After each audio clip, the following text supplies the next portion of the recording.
Rapaziada, Vasco 2, Corinthians com 36 desfalques 3. Bola pro Nuno, na velocidade, vai chegar o Nuno, vai pra linha de fundo o Nuno, Raigan vai pra cara do gol, David também, Nuno trouxe pro pé direito, tocou pro Felipe Coutinho, bateu bonito! Foi a única vez que o Coutinho tentou fazer alguma coisa no jogo, de resto ele errou tudo.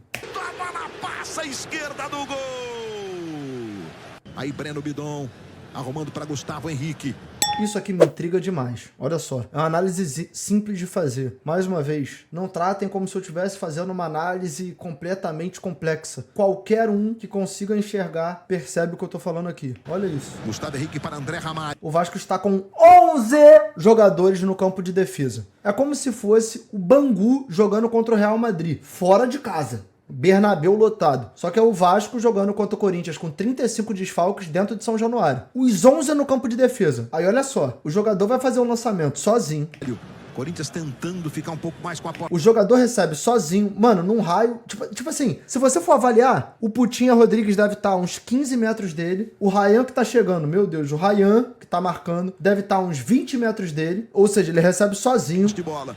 Domina sozinho. Matheus Bidu domina. Ajeita sozinho. Quando ele cruza, ainda tá uns 10 metros dele o jogador do Vasco. Kaique E aí vai quando pra ele cara cruza, o jogador recebe sozinho. Não tem ninguém marcando ele. E se porventura ou por algum motivo ele cavasse pra cá, tinha mais um jogador sozinho. Ou seja, o Vasco com 11 jogadores no campo de defesa, deixa o jogador do Corinthians lançar sozinho, aí o outro recebe sozinho, cruza sozinho, chega mais um, recebe sozinho e finaliza sozinho. E se ele fizesse mais um passe, teria mais um para receber sozinho e finalizar sozinho. Fez o cruzamento, Michael! Gol! Aí eu falo, eu vou falar o quê? Ah, Renato, mas aí é um time, pô, que sei lá o que. Mano, só tem uma palavra pra mim que é muito simples, que define o que esses jogadores são. Putas. Ah, Renato, pô, mas aí você tá pegando pesado. Eu tô pegando pesado com eles? Não são eles que estão pegando pesado comigo, não. Sou eu. Os caras tomaram 25 do Puerto Cabello, tomaram 36 do Independiente Del Valle, tomaram sei lá quantos de todos os times do Campeonato Brasileiro, foram eliminados na Sula, nem chegando nas oitavas, vão ser eliminados da Copa do Brasil, estão caindo no Brasileiro e eu tô pegando pesado dizendo que esses caras são puta. É um negócio, mano, é um negócio muito difícil, viado. É um negócio muito complicado, velho. Tipo assim, com todo respeito ao Matheus Bidu, que vem numa evolução muito grande. Hoje, ele parecia o Trent Alexander-Arnold, tá ligado? O Maicon parecia o Modric, porque o jogo era contra o Vasco, pô. O André Ramalho tentou fazer um gol de trás do meio de campo. O Corinthians estava ganhando, ele sofreu uma falta no campo de defesa e ele bateu pro gol. Por quê? Quando o cara joga com o Vasco, ele acredita que ele é o Cristiano Ronaldo. Eu ia falar o Pelé, mas ele tentou fazer o gol que o Pelé não fez. Então ele acredita que ele, tá ligado?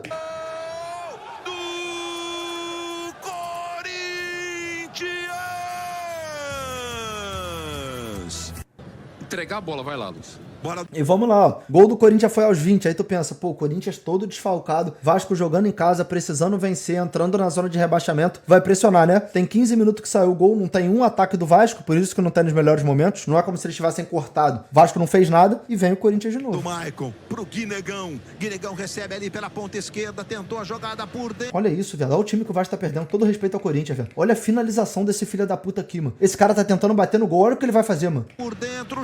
Gente. E o cara recebe sozinho, mano. É um negócio. Charles, bola sobrou, Breno Bidon. Aí quando eu falo essa vagabundo fala que eu sou falso vascaíno, me manda DM me xingando, falando que vai me matar, falando que eu sou filha da p, que eu quero like. A única coisa que eu tô fazendo é utilizando os 2 olhos que eu tenho pra observar a merda que o Vasco é hoje, mano. E aí o que que eu faço? Como eu tenho, pô, uma certa visibilidade, eu cobro a piranha do presidente do Vasco, que faz mais botox que contratação, que renuncia do cargo dele. Eu peço pra comissão técnica inteira e pra p que pariu, pra que esses jogadores vão pra casa do entendeu? Eu tento fazer com que eles fiquem constrangidos. Por quê? Eu não sou vândalo, eu não sou terrorista. Então eu não vou botar fogo em banca de jornal, não vou botar fogo em ônibus, não vou depredar o patrimônio do clube, não vou matar ninguém. O que que eu posso fazer? Tentar fazer com que eles se sintam tão constrangidos quanto eu me sinto. Esse é o meu papel. Só que aí tem torcedor do Vasco que ao invés de estar cobrando, prefere vir pra mim e falar, tá, identifiquei o problema do Vasco. O problema do Vasco é o Renato, porque ele reagiu ao jogo, no jogo ele ficou puto e aí o vídeo viralizou. Então o problema do Vasco é o Renato. Antes o problema era o Alan, o problema já foi o Cazé. O problema é sempre isso. Fora do gol! Legal pra caralho. Olha aí, primeiro ataque do Vascão, 40 minutos, viado. Ô, beleza! Vamos lá. Na esquerda, o Lucas Freitas. Tentou a bola longa para o David. Ele vai tentar ganhar a jogada do Ramalho. Olha a O David jogada. ganhou do Ramalho. Vamos falar a verdade? Não teve jogada nenhuma. Só que a bola caiu no pé do Ryan, o Ryan chutou no gol, porque o Ryan é maluco e ele sabe que ele tem a capacidade muito fora da curva em relação aos jogadores do Vasco. E ele pega todas as bolas e chuta. E tem que fazer isso mesmo. Por dentro pro Ryan, pé esquerdo. Defesaço do Neneco. Trave! Defesaço do Neneco. Também. Vamos ver no detalhe, Luiz? Vamos agora, ó. tem Agora desvio, desviou no Breno Bidon. O Hugo Souza faz um defesaço. Aí Guinegão, marcado pelo Lucas. Lucas, Guinegão, lateral pro Vasco. O juiz tá pedindo pra esperar. Rodrigo tá pedindo pra esperar. Moleque, e é isso aí que eu fico mais puto, viado. Olha isso aqui. Mostrando que é o... Olha isso aqui. Já tá com 10 minutos do segundo tempo nesse momento do vídeo aqui, né? O Vasco não deu nenhum ataque. O Vasco não fez nada. Não tentou nada. E aí a mula do André Ramalho, o bagre do André Ramalho, coloca o Vasco no jogo fazendo um pênalti imbecil. Um pênalti que, se eu sou corintiano, eu ia querer matar ele. Que é um pênalti idiota que colocou um time lixo que nem o do Vasco no jogo. O que o Vasco deveria fazer? Faz o gol, pega a bola no fundo da rede, bota no meio campo e fala assim, vamos tomar vergonha na cara e vamos jogar bola. Esse empate é ruim pra gente. Aí o Vasco pega esse lance aqui, olha isso aqui, olha isso aqui. Interpretação da imagem, que é o toque do Ramalho, ele e o Verratti. O lance é... Olha o teu time antes de chamar alguém de bagre. Se o André Ramalho estivesse no meu time, ele ia ser mais um que eu tô xingando. Ele é horrível. O torcedor do Corinthians odeia ele é horrível. Não é porque o Vasco é horrível que o André Ramalho é bom. É horrível. É um jogador que poderia jogar no Vasco horrível, entendeu? É isso, olha, o Verratti, braço esquerdo pra lá. Se o André Ramalho é mulo, que os zagueiros do Vasco são? Pô, eles são ruins. Agora, não sei se são tão burros quanto você, velho. Porque você não tem uma capacidade mínima de interpretação, velho. Eu tô o tempo inteiro criticando a zaga do Vasco aqui. E agora ele vem pra decisão. Faz Pô, o gesto, tem que ser muito marca burro, velho. pênalti. É pênalti pro Vasco. Mas vamos lá. De Parque São Vascão Jorge. bate o pênalti. Verratti, o artilheiro do Brasil na temporada. 13 minutos do segundo tempo. Autorizado, Verratti partiu com fé no pé. Aí, o que eu tava pensando? Vai pegar a bola no fundo da rede, né? Tá puto. Não tá jogando nenhuma Verratti. O restante do time não tá jogando nada. Vamos pegar a bola no fundo da rede, botar no meio campo e vamos jogar, né? Não. Neneca tá aqui, ele tá aqui. É só pegar a bola aqui, mano. Não vai mostrar a comemoração, né? Não vai mostrar.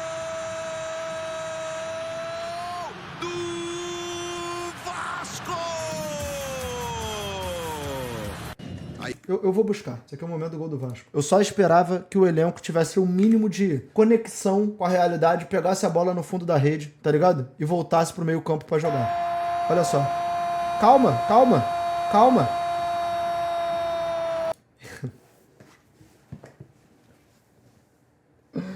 Eu vou fazer uma aposta com vocês, tá ligado? Do segundo tempo, eu vou fazer uma aposta com vocês. Pera aí. Ó, o Vasco saiu, como eu disse, eu tava esperando que o Vasco fosse pegar a bola no fundo da rede, por entender a situação de merda que eles colocaram no clube, botar no meio campo e jogar. O Vasco saiu assim. Vai ter gente me criticando porque eu tô reclamando disso. Mano, o time acabou, rapaziada. O time acabou. A rapaziada literalmente aceitou que virou isso. E é boa. Tudo bem. Pode ter certeza. Vão reclamar que eu tô reclamando disso. Olha só, comemoração, ó. Gol do Vasco!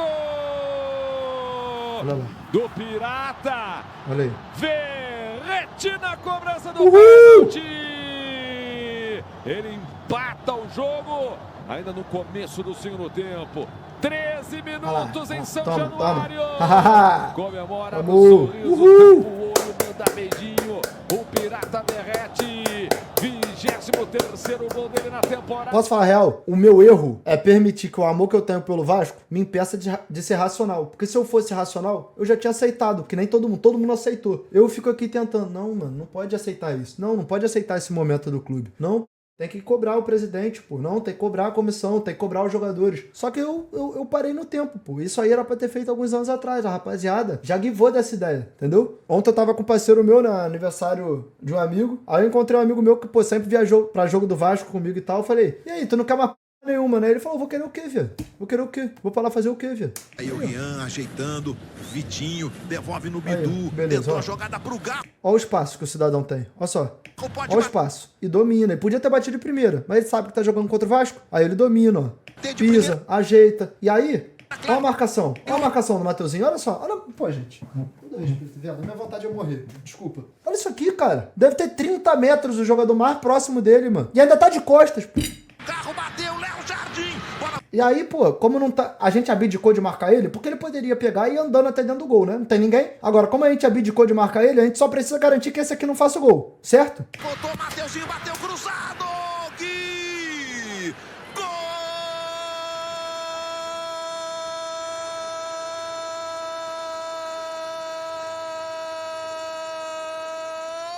do time do povo. Mas o Felipe Coutinho bate muito bem, nós todos sabemos. Veja aí o Felipe Coutinho. Vai ser autorizado para cobrança de falta pro Vasco. Felipe Coutinho. A bola passa à direita do gol. Lá vai para cobrança o carro de escanteio pro Corinthians. Você vê que o André Ramalho se movimenta. O Ranieri vem na primeira trave. O levantamento, uma casquinha. Gol! Mano, com todo respeito, o cara faz um gol dentro de uma pequena área que tem, sei lá, 30 jogadores do Vasco se abaixando, tá ligado? A pequena área, olha só, o campo de futebol tem um tamanho grande. Metade do campo de futebol tem um tamanho médio. A área tem um tamanho reduzido. A pequena área é o menor espaço do campo inteiro. O Vasco tá com 10 jogadores dentro da pequena área e o jogador do outro time se abaixa e faz o gol de cabeça.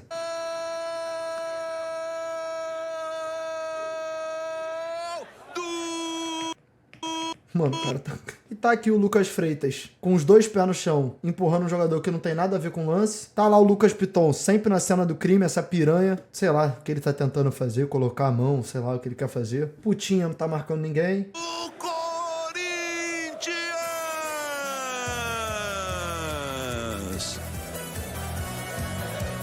2 para o Bahia, 0 para o Santos.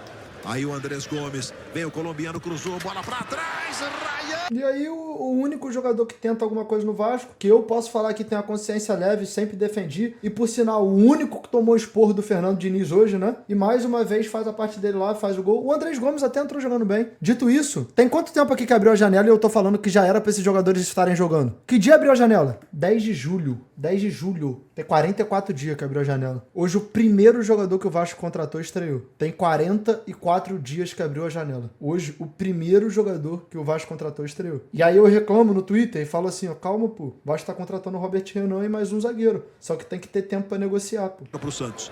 Aí o Andrés Gomes, vem o colombiano, cruzou, bola pra trás, Ryan.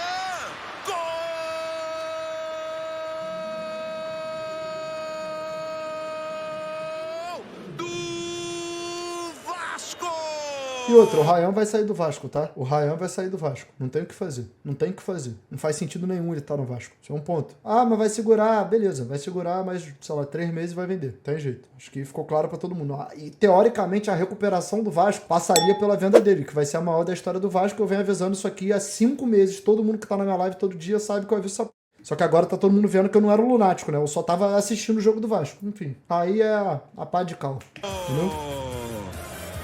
Aí. Se cair, vai vender por preço de banana? Aí, ó. Aqui, ó. Esse canal aqui, todo dia posta um vídeo querendo se matar com o Corinthians. O título do vídeo dele hoje é Vasco kkkkkk. Deixa eu ver a coletiva do Diniz. De demora, a entrevista coletiva do técnico Fernando Diniz, Mais de uma hora pra dar coletiva. Minutos, que o jogo acabou. E só agora tá chegando o técnico Fernando Diniz para a entrevista coletiva. Vamos então à sala de entrevistas coletivas aqui de São Januário para acompanharmos a entrevista coletiva com o treinador Esportes, da equipe do Vasco. Além de um ponta, né, como volante, no caso do Nuno, e um atacante como meia, que foi o caso do GB. Qual foi o motivo, tendo o Cauã Barros ainda, após o gol de empate do Vasco, poderia buscar uma reação? Obrigado. Boa noite. Eu vou responder pelo final. Faz a pergunta de novo, que eu não entendi. A avaliação do jogo e a avaliação dos jogadores improvisados, né? O Nuno como volante, o GB também como meia, os detalhes. Mas você falou para... Entendi. Então, começar pela segunda, questão da improvisação. Né? Questão da improvisação, o Nuno, ele jogou algumas partidas de ponta, mas o Nuno não tem característica de ponta. Como o Garré não tem característica de ponta. São jogadores que jogam muito mais por dentro do que pela ponta. Não são jogadores de velocidade, não são jogadores de drible, não são jogadores rápidos, são jogadores que têm uma boa condição técnica e têm um jogo de aproximação. Pelo menos assim que eu enxergo o Nuno. Ele pode jogar de ponta, mas vindo jogar por dentro, como ele fez e tem feito comigo constantemente. Em algumas situações, condições, ele fica na ponta aberto. Mas ele joga, como ele jogou contra o Santos, de falso 9, jogando perto da bola. Então, não acho que foi uma improvisação. Eu acho que o Nuno ele pode jogar de 8, ele pode jogar de 10, ele pode jogar aberto, mas o jeito dele jogar não modifica. E a gente precisava ganhar o jogo, empatar e ganhar o jogo. Então, a gente empatou o jogo com essa mudança. O Nuno de 8 passou a render mais do que ele estava jogando no começo do jogo. Não empatou com a mudança, empatou com o pênalti idiota do Ramalho, cara. O Barros é um jogador mais de É subestimar a inteligência de todo mundo, mano. Então, se a gente quer ganhar o jogo, a modificação ela tem total justificativa. Então, não é questão de ser uma improvisação. Talvez se ele não fizesse, se tivesse colocado o Cauã, a pergunta ia ser: mas você precisava empatar o jogo e virar, e você bota um volante com característica defensiva para tentar. Provavelmente seria isso. Estou falando com vocês, eu não vou fugir das responsabilidades do jogo, muito pelo contrário. Fazendo uma avaliação do jogo, eu vou fazer um recorte um pouco maior. Eu acho que em uma semana era um céu sem limite, e agora é um sentimento de depressão muito grande. Porque, assim, ganhar do jeito que ganhou do Santos e depois fazer as duas partidas que a gente fez, que foram as duas piores partidas sob meu comando. E isso eu tenho responsabilidade máxima, tanto numa como na outra. Se o time joga mal, como jogou hoje, e lá em Caxias, que a gente, em Caxias, muito mais pelo aspecto anímico, a gente correu menos, a gente lutou menos, a gente se dedicou menos, a gente estava menos concentrado e mereceu perder. E o Juventude teve tudo isso a mais que a gente. E hoje, de alguma forma, o Corinthians também teve mais. Tá literalmente mais, falando que o time é vagabundo. Taticamente foi tá melhor, literalmente. E mereceu ganhar o jogo. Então a gente precisa, assim, a gente não é aquilo que aconteceu contra o Santos, eu acho que fez um mal que não devia fazer. Aquela vitória, uma vitória que ela tinha que se encerrar ali, colher o que tinha de bom naquilo e seguir. Porque a gente não tinha feito nenhuma partida. Em São Januário não tinha nenhum jogo que a gente fez como a gente fez o de hoje. A gente não mereceu vencer o jogo. Contra o Grêmio nós merecemos vencer, contra o Vale vencer, contra o Bragantino merecemos vencer, e hoje a gente mereceu perder o jogo como a gente mereceu perder em Caxias. Boa noite, Amadeu do canal Na Torcida Vascaínos. Diniz, nos últimos 15 jogos, o Vasco só não tomou gols, né? Em 3, diante da equipe do Melgar em São Januário, CSA em Maceió e diante da equipe do Santos no Morumbi. O sistema defensivo do Vasco, eu acho que vem falhando muito. Pênalti Botafogo. E nesses dois últimos jogos, a dificuldade de não ter o PH na lateral direita, isso atrapalhou muito o sistema defensivo? Boa noite. Não acho que foi porque o PH não jogou. Como você mesmo disse, a gente tomou gol nos outros jogos com o PH jogando. Então não foi isso. O sistema defensivo é o sistema defensivo. Jogar de que a gente joga com a linha mais alta, o sistema defensivo começa lá na frente, os dois atacantes. Hoje o primeiro gol a gente falha 1, 2, 3 vezes para poder tomar o gol. O sistema todo. A gente não pressiona a bola, a gente não fecha o centro, a gente toma uma bola longa, aí vai cruzar, a gente não preenche a área. Então um monte de falha. Não é uma falha assim. Falar assim de repente que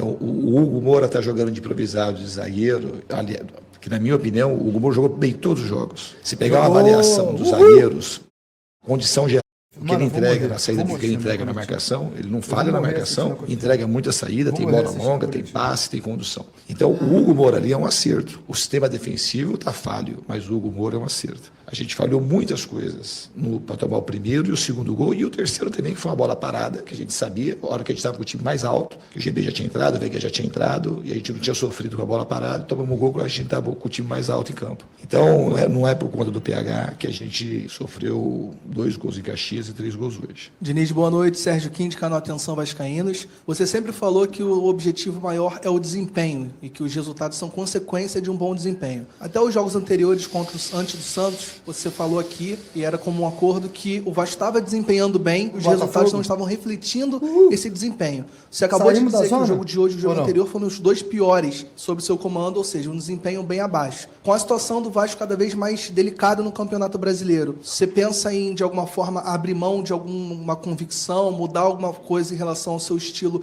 de jogar, já que o desempenho não está mais vindo, e focar mais no resultado diante do aproveitamento em números ruins que você vem tendo? Obrigado. Então, isso é uma coisa assim que a gente tem que... Eu vou falar a mesma coisa que eu falei no 6-0 do Santos. Para mim isso não muda. Você está falando assim, eu vou estar desfocado do desempenho para poder ter resultado. Não tem conexão isso, não tem lógica nenhuma. A gente tem que desempenhar bem. O time jogou mal e perdeu. As duas coisas. Se o time tivesse tido desempenho, provavelmente teria vencido o jogo, teria empatado, tanto em Caxias como hoje. E não dá para a gente pegar um recorte de uma semana, em 7 dias, e achar que está tudo errado. Porque não está tudo errado. Não tá. Teve muito errado. Pô, vai tomar. Vai se... Pô, tá de sacanagem, né? Recorde de uma semana. Moleque, o Vasco ganhou um jogo e já tava tudo errado antes de ganhar esse um jogo. Depois ganhou um jogo, tomou 2 do Juventude, que é um dos piores times do mundo, e tomou 3 do Corinthians com 30 jogadores desfalcados. Na quarta-feira teve muito errado hoje. E eu sou responsável máximo por essas duas coisas. Porque se o jogador está faltando alguma coisa, o comando tem que dar conta disso. Mas não tem como falar assim para focar no resultado. É uma conversa meio que não tem lógica. Eu gostaria que vocês assim entendessem isso um pouco melhor. Como é que eu vou focar no resultado sem focar no desempenho? Então assim, vou focar para eu ter resultado, eu vou jogar pior. Aí eu vou ter resultado. Pô, a chance é de eu ter piores resultados. A gente teve resultado ruim porque a gente jogou mal os dois jogos. Então o desempenho foi ruim e a gente nunca teve próximo de ganhar. Se a gente tivesse, então, no fundo, a gente tem que voltar a desempenhar bem. Essa é a convicção. A gente tem que jogar bem e marcar bem. A gente não estava só jogando bem, a gente estava oferecendo pouco chute ao adversário, pouca chance clara. Nesse do Juventude não teve muita chance. Nesse também teve muita chance clara. Mas, de qualquer forma, eles tiveram mais do que a gente, jogaram melhor que a gente. Tanto o Juventude quanto o Vasco não criou nada nem contra o Juventude, nem contra o Corinthians, cara. O único ponto positivo que estava tendo do Vasco era que até nos jogos que perdia, o Vasco estava criando. Então a gente falava, se acertar a pontaria, vai ganhar. Aí acertou a pontaria contra o Santos, parece que todos os gols que tinha pra fazer pro restante da temporada, já tá tomando taca atrás de taca já. Boa noite, Diniz, Sérgio do podcast Cruz Maltino. Vou te fazer uma pergunta como torcedor de arquibancada, que eu tava descendo ali, o pessoal vem aí falando. Você falou que não é para pegar o recorte do jogo contra o Santos, entendo, mas tenta entender também o lado do torcedor, que esse time vem sofrendo com essas situações, não é de hoje. Claro que não é culpa sua. Vasco todo ano brigando por sair dessa zona de confusão. Até agora há pouco, acho que o Juventude estava ganhando, estamos voltando. Empatou, menos mal. Mas acho que iguala, né? Estamos ali. O que fazer? Você falou que a responsabilidade também é sua. O que você pretende fazer para tirar o Vasco disso? Que é o que o torcedor quer saber hoje, com um jogo importante quarta-feira pela Copa do Brasil. Não, e o torcedor tá certo de tudo. Vá. Tá certo de vaiar, tá certo de me xingar, tá certo de extravasar. Mano, do mesmo jeito que teve certo de extravasar positivamente contra o Santos, hoje a gente quer o quê? O time. Quer jogar assim, o quê? Quer aplauso da torcida? Jogar mal, perder o jogo. Contra o Bragantino a gente não foi vaiado. Perdemos 2-0. O time se entregou, o time foi, lutou, e a bola não entrava, e chuta, e cruza daqui, cruza de lá, e tenta. Hoje, o time foi digno de vaia, e tem que ser vaiado. O que fazer é trabalhar muito e voltar a fazer as coisas que a gente estava fazendo. Quer jogar bem, quer marcar bem, quer produzir chance de gol. Volta a saber que o time tem que jogar de uma maneira muito coesa. Esse é o maior trunfo do Vasco. Em todas as fases do jogo, o time está próximo, não só próximo de maneira perto, mas próximo em termos de pensamento, de conexão, para a gente poder fazer as coisas que a gente vinha fazendo e os resultados voltarem a acontecer. Boa noite, Diniz. Cauê Rodrigues, Colina 1927. Diniz, os outros anos que o Vasco estava brigando para não cair, o Vasco tinha um diferencial de vencer em São Januário. Nessa temporada, desde maio, certo que teve a paralisação para o Mundial de Clubes, mas desde a sua estreia no Campeonato Brasileiro, o Vasco não vence. Queria que você desse um recado para o torcedor para incentivar a vir para São Januário. Tá cada vez jogo que dá um recado. O clima fica mais pesado e o clube não vence. O diferencial do Vasco, como eu disse nos outros anos, ele vai se recusar, foram não é as possível. vitórias em São Januário. Para você, o que está faltando para o Vasco ganhar em casa? Obrigado. Não são cenários diferentes. Antes assim, a gente não tinha muito como explicar quando jogava bem e produzia, mas de hoje faltou tudo que a gente precisa. Ter mais vontade, ter mais coragem, ter mais brilho, ter mais disposição tática, voltar mais rápido para marcar, chegar mais gente na frente com mais soma de fazer gol. Hoje faltou muita coisa. Tanto hoje como quarta, embora tenha sido fora de casa. Ao mesmo tempo, a gente colheu alguns resultados fora de casa. Assim, mas aqui é o maior trunfo do Vasco, que é São Januário. E a torcida hoje deu um show que o time não correspondeu. A torcida fez algo que o time não correspondeu em nenhum momento àquilo que a torcida estava fazendo. E isso também é uma frustração para mim. Porque a torcida, ela merece mesmo. Merece coisa melhor. Merece vencer e merece que o time jogue bem. Merece as duas coisas. Fernando Diniz, boa noite. Danilo do Expresso 1923. Eu vou voltar ao tópico que eu acho que você já abordou diversas vezes em outras coletivas sobre a diferença de jogar bem e o resultado, né? Acho que o Vasco, nessas duas últimas partidas, faltou um pouco de equilíbrio também. Não sei se você pensa da mesma forma. Especialmente nas mudanças. Você fez as mudanças lá em Caxias do Sul, a partir dos 10 minutos do segundo tempo, colocando o GB e o Verratti. E já no jogo de hoje, o Verratti entra no primeiro tempo, final do primeiro tempo, com a saída do Tietê. E o Vasco chega ao empate, mesmo não jogando tão bem. Talvez até em bolas aéreas ali, o Verratti quebrando, batendo de frente com os zagueiros do Corinthians. Quando o Vasco chega ao empate, o meio-campo não está desguarnecido, não falta um equilíbrio dentro do Vasco, com mais volantes ou com uma atenção redobrada, destacando também o Pumita. Pumita que tem uma ótima presença ofensiva, mas tem dificuldades defensivas. Não seria o caso de redobrar a marcação ou aguardar apenas que o Ryan faça a dobra? Não seria muito arriscado, porque o Corinthians se criou bastante por lá, tanto no primeiro quanto no segundo tempo? Obrigado. Se a gente pegar um recorte de hoje, Tua análise até faz sentido. Mas o time estava jogando esse time, a gente não estava tendo problema nenhum problema desse tipo aí. O Rayan tem que voltar rápido, o Rayan tem saúde, ele voltou muitas vezes para ajudar a marcar, assim como o David, assim como o Nuno, como jogava. Aí se ele fizer isso e a gente não ganhar, porque tem muito volante e falta gente para chegar na frente para ganhar. Isso é uma coisa que depois que acontece o jogo, a gente tem uma análise que ela é possível de ser feita. Mas essa análise só não teria mais sentido se antes tivesse acontecido a mesma coisa. Essa acontecendo de quando eu cheguei aqui, não estava acontecendo. Eu jamais poderia estar numa sala dessa. Jamais.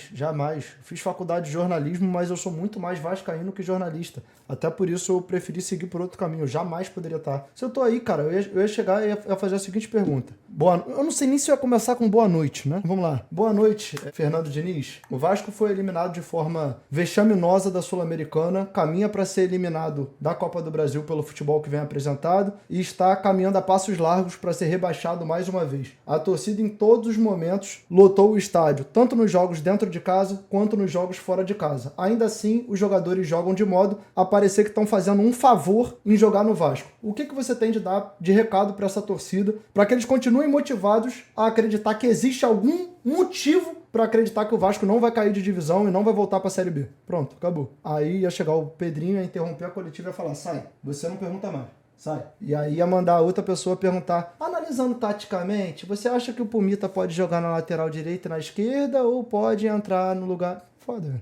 Difícil, mano. Aconteceram esses dois jogos, mais nesse jogo. No jogo lá de Caxias não aconteceu por motivos diferentes. Tomou um gol com 20 segundos, teve o pênalti. Depois, aos 10, tomamos o segundo gol. O Juventude é um time, lá é difícil de jogar. É um time que marca bem. A gente teve... O Juventude é um time que marca bem. O time tem 416 gols sofridos no primeiro turno. É o time com mais gols sofridos no campeonato inteiro. Se passe somar Série A, B, C, D, não tem nenhum time que tomou tanto gol quanto o Juventude. E é um time que marca bem. Imagina se não marcasse. Teve muita bola aérea e não conseguiu criar chance clara de gol por mérito de Juventude e por incompetência nossa. O jogo de hoje, essas coisas não acontecem porque falta o jogador específico da posição. Se você faz isso, você vai fazer outra coisa. Você vai querer guardar esse aqui, mas você vai ficar mais contido. Você vai chegar menos na frente. Você vai ter menos jogadores técnicos, vai faltar. E aí, se perder, o questionamento, mas você não acha que 3 volantes fica muito defensivo? E a gente fica batendo nisso. O time, esses dois jogos, eles não servem como referência da minha estada aqui. Eu acho que a gente jogou abaixo os 2 jogos, reconheço que a gente foi mal, a gente precisa melhorar. Que serve só o jogo que ganhou do Santos de 6 a 0. Hoje, no caso de hoje, a gente precisa melhorar em tudo que aconteceu no jogo, em todas as fases do jogo, na parte tática e principalmente no aspecto anímico, que a gente podia ter corrido muito mais, a gente podia ter se dedicado muito mais, a gente podia ter sido um time muito mais forte, a gente podia ter representado muito melhor a nossa torcida. Aqui é Diniz Jael Silva, do canal Colina em Foco. Ainda em cima desse assunto de recortes e desempenho com o resultado, é claro que na sua passagem no Vasco ainda é curta, apenas 3 meses. Mas eu queria fazer um questionamento em relação ao seu trabalho no Campeonato Brasileiro desde o ano passado, juntando a Cruzeiro, o Fluminense e o próprio Vasco. Você tem 34 rodadas, digamos assim, disputadas desde o ano passado e apenas 6 vitórias. É um recorde longo que dá para se fazer um questionamento. Você acha que o seu estilo está... ultimamente, no futebol brasileiro já está manjado, e aí essa é a dificuldade, ou os adversários estão conseguindo... Se eu sou ele, eu ouço isso, sei lá, mano, enfio minha cabeça no chão, velho. Neutralizar as suas armas e o seu estilo de jogo, porque nesse recorte é um recorte que assusta, tendo em vista que o Vasco está lutando para não cair, e também provavelmente deve assustar o torcedor. E aí eu quero que você fale, o que dá para falar? Dá para garantir que o Vasco consegue se livrar, baseando-se nesse recorte que é importante? Obrigado. Você fez uma pergunta bem legal para mim, né?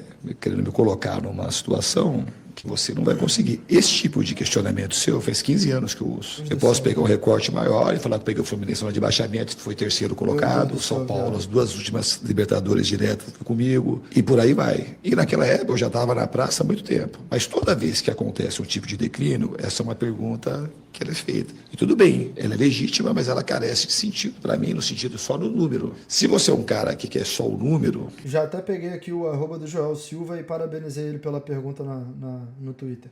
Parabéns pela pergunta. O cara, ele chega com análise estatística comprovada e pega que nos últimos 34 jogos, não é um recorte de 5 jogos, de 10 jogos, de 15. Nos últimos 34 jogos, o Diniz teve 6 vitórias em Campeonato Brasileiro. E o Diniz fica chateado porque a pergunta foi feita para prejudicar ele. A sua pergunta tá legal, mas aí eu te falo que nós estamos em direções muito opostas. Se essa é a tua linha, não é a minha linha, tá? Eu, igual contra o Santos, Foi 6-0 o jogo, eu falei, tive a mesma entrevista. Falei assim, o desempenho levou a isso. E assim, o desempenho do que o Vasco estava tendo, aquilo Se você jogar 10 partidas e a cada 10 você perder 9 e ganhar uma de 6-0, você vai ser rebaixado do mesmo jeito. Há muita segurança que a gente teria muita chance de sair do rebaixamento e ter mais chance de avançar na Copa do Brasil. Se a gente desempenhar assim, a nossa chance ela diminui muito. Então o desempenho, ele é uma coisa que eu vou buscar sempre, vou bater sempre o desempenho, um bom desempenho, jogar bem, oferecer pouca chance ao adversário, mas você pode jogar muito bem, criar 10 chances de gol, o adversário uma, e você pode perder de 1-0. Não foi o caso de hoje, mas é o que estava acontecendo, a gente estava com muita chance, muito mais chance de ganhar do que perder até jogos passados. Hoje a gente podia ter vencido o jogo, porque podia ter conseguido vencer. O jogo foi 3-2, podia ter ganho 2-1 e não ia mudar muita coisa para mim, não ia mudar, obviamente, uma coisa que importa. Como é que vai ganhar de 2-1 se o time não dá um ataque, velho? O time não cria uma jogada, velho. Muito que aconteceu no jogo, a gente tem que melhorar, porque se a gente fica desempenhando desse jeito, a nossa chance de perder é muito grande. Professor Diniz. Então, se você for avaliar o trabalho do Diniz em Campeonato Brasileiro, nos últimos 34 jogos, você botou aí, ele tem 6 vitórias, 9 empates e 19 derrotas. Então, 6 vitórias são 6 vezes 3, 18 pontos. Mais 9 empates, 18 mais 9, 27. Ele teria 34 jogos e 27 pontos. Ou seja, ele teria mais 12 para disputar. Vamos supor que o aproveitamento dele melhorasse se ele fizesse 50%. Ele faria 38 jogos, que é a quantidade de jogos no Campeonato Brasileiro, e ele faria 33 pontos. Ele seria rebaixado na última posição, provavelmente com umas 5 rodadas de antecedência, né? Eduardo Canelas, canal A Hora do Vasco. Boa noite. Bom, o torcedor do Vasco continua insatisfeito com o desempenho e os números também vêm demonstrando completa insatisfação e legitimizando, como você bem falou, essa insatisfação do torcedor do Vasco. Hoje o torcedor enxerga novamente que a grande chance de termos aí uma melhoria seria a chegada de reforços. Eu gostaria de entender e te perguntar como tem sido essa sua relação com o Admar. Os reforços que chegaram agora, como o Andrés Gomes, o Robert Renan, os jogadores que vêm chegando, e também quero perguntar em relação às saídas que vêm acontecendo no Vasco, como a saída iminente do Luiz Gustavo. O senhor passa por todas essas decisões, isso tudo em relação a esses jogadores, principalmente chegando, foram jogadores que o senhor pediu, e o que o senhor espera dessa semana ou semanas finais dessa janela de transferências que até aqui ainda vem deixando o torcedor insatisfeito diante, como falei, do resultado em campo, dos jogadores que chegam e da quantidade de vezes que, por exemplo, que a diretoria buscou zagueiros no mercado, olhando para esse lado defensivo, que a gente fala bastante. Explodiu uma bomba. Há mais de um ano vem buscando e não consegue acertar uma zaga contundente aí para dar tranquilidade ao torcedor. Em relação à minha relação com a diretoria, obviamente que as coisas são conduzidas de comum acordo. Alguns jogadores são indicação da diretoria, são oportunidades. E um outro jogador, como no caso do Robert Renan, já é uma coisa mais consensual. É um jogador que, embora seja jovem, já tem uma experiência. É um jogador que eu gosto. É um jogador que quis vir para o Vasco. A saída do João Vitor, aquela foi uma situação que ele não tinha pedido, mas no dia seguinte ele acabou pedindo para sair, mas era um jogador que estava performando bem comigo. E a gente está atrás de pelo menos mais um zagueiro, com condições de chegar ou 2 zagueiros. Se a gente conseguir, mas a gente não adianta trazer um jogador que a gente acha que não vai performar. Tá? Tem algumas apostas. O André Gomes é um jogador que é um jovem, que as informações são muito pertinentes, que é uma aposta do Vasco, não teve um desembolso grande de dinheiro, mas é um jogador que a gente foi criterioso, a gente assistiu o vídeo, pegou a informação e espero que a gente consiga acertar. É um jogador que promete, obviamente vai levar um tempo para se adaptar, e a gente está atrás de mais alguns jogadores antes de fechar a janela, mas assim de maneira pontual. Não é fácil fazer futebol e contratar jogadores com carência de dinheiro. A venda do Luiz Gustavo foi uma venda porque a gente precisava de recursos para tocar o clube, para pagar salário. Não era um jogador que eu gostaria que saísse, muito pelo contrário. É um jovem que eu acho que tem um futuro, já te falei outras vezes, brilhante pela frente. A gente está preparando o Luiz para ele voltar mais forte. Ele jogou 6 partidas comigo e teve uma boa proposta financeira. A tendência é que ele jogasse mais jogos e conseguisse performar como a gente imaginava, que essa proposta fosse até maior. Mas por uma questão de fluxo de caixa, foi necessária a venda do Luiz. Diniz, boa noite. Pedro Cobalé do Lance. Nem usava o cara, nem usava o moleque. O Vasco tem jogo na quarta-feira contra o Botafogo pela Copa do Brasil, na sequência já pega o Sport lá na Ilha do Retiro, depois pega o Botafogo de novo. Eu queria saber como é que você está planejando em gerenciar o elenco do Vasco. Você já teve que fazer algumas improvisações de elenco. E com a situação do Vasco muito próxima da zona do rebaixamento, como é que você está planejando gerenciar o elenco? Estou planejando, estou gerenciando de quando eu cheguei aqui. A gente tem que procurar fazer agora, ver o que está acontecendo de errado essa semana, num jogo e no outro. A gente já tem algumas coisas que já são identificadas e a gente não fez. A gente tem que A gente vai analisar o vídeo de novo, a gente vai conversar internamente e vai procurar preparar da melhor forma para enfrentar o Botafogo na quarta-feira e seguir jogo a jogo, procurar fazer o melhor. A gente tem uma margem grande para melhorar do que foram esses 2 jogos. Boa noite, Vitor do Globo. Queria te perguntar a situação do Tietê, para você atualizar como é que foi. Ele saiu de campo ali, parece que chorando, com muitas dores. Como é que tá? Preocupa pro jogo com o Botafogo? Não preocupa. Saiu, aparentemente, uma lesão muscular. E então ele preocupa bastante pro jogo do Botafogo. Não só do Botafogo, mas nessa sequência mais curta. Ele é um jogador que a gente está preocupado, esperar o exame de imagem para dar informações mais precisas. Diniz, Bruno Murito do GE. No primeiro gol, teve a jogada ali, foi uma jogada que o Corinthians explorou muito durante toda a partida, aquela inversão pro Bidu e a entrada da área ali do Vasco meio desprotegida, né? Eu queria, depois do gol, eu reparei que você chamou muito a atenção do Puma Rodrigues ali no lance, e logo depois também rolou aquela conversa com o Ryan ali, em bastante tom de cobrança. Qual foi o erro, além daquele espaço na área, né? Qual foi o erro ali no lance que você estava falando tanto com o Puma e com o Ryan? Então, isso é um erro, e parabéns por sua pergunta. De novo, uma pergunta inteligente. Assim. O que aconteceu ali, aquela linha, ela tinha que ficar um pouco mais aberta, mais espaçada, e o Puma era para saltar, e o Ryan está mais próximo. Aquilo foi um erro coletivo. A gente tomou um gol de inversão de lá para cá, teve umas 2 ou 3 no primeiro tempo, mas esse é o gol, e tomamos outro gol de inversão. O segundo gol também foi um lance parecido, não foi só nas costas do Puma. E os 2 gols tiveram coisas parecidas. Quando a bola entra, assim, a gente joga com a linha mais alta. Então a linha de 4, ela fica um pouco mais aberta, o lateral tem que saltar mais rápido ali. Então o Puma tem que saltar e a linha tem que correr, o Ryan tem que estar mais próximo para voltar e os volantes têm que fechar o funil na área. A gente não fez nada disso, nós erramos 1, 2 e 3 vezes para tomar o gol. E o que a gente faz de melhor que é pressionar a bola, não pressionar uma bola. Então a gente teve 4 erros, esse é o sistema defensivo. Então não é porque tem zagueiro ou não tem zagueiro. Os zagueiros, aliás, os zagueiros nesses 2 gols não tiveram culpa de nada. Os zagueiros foram para a posição que tinha que foi deixar cruzar e não fechar o funil na entrada da área. Então o sistema defensivo falhou como um todo aí. Aqui, Diniz, boa noite, Marcos Eduardo do canal Gato Mestre. Eu queria que você atualizasse a situação do Paulo Henrique, se ele tem chance de jogar contra o Botafogo. E se você me permite também, você falou de reforços. O Nino, né, ex-zagueiro do Fluminense, foi seu zagueiro, tem alguma chance de atuar com a camisa do Vasco? Obrigado. Eu acho difícil o Nino vir para algum time do Brasil, era um desejo meu. Eu não sou um treinador de indicar muitos jogadores. Eu acho que é difícil, muito difícil acertar em contratações.